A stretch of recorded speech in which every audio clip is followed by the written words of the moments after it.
idinkan waa weedi kartaan gabadhan afar meel ay ka neefsataa maceebba maana gabar miyihi maxaa ahaani waa maqshan mahano gabadha waxay dhaxday takhtarin hal weydiyo inay dumarka afar meel gabadhan dheheyso dumarka afar meel ay ka neefsadaan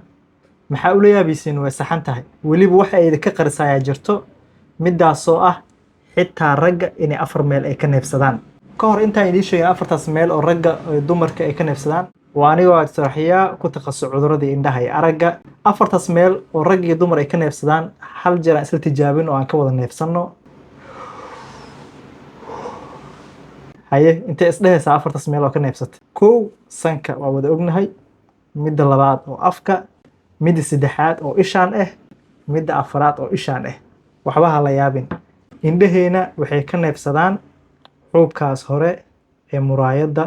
ee ugu sareysa isha ayay hawada ay ka qaataan xubnaha jirkeenoo kala dhan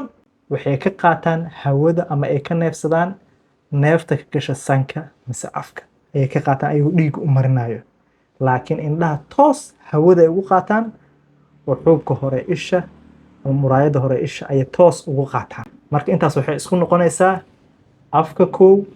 sanka labo iyo labada indho oo mid mid ah afar sidaas ayay ku noqonaysaa meel kale oo duleesho oo aad ka neefsatid ma jirto meel niyadda kaga jirta miyaa jirto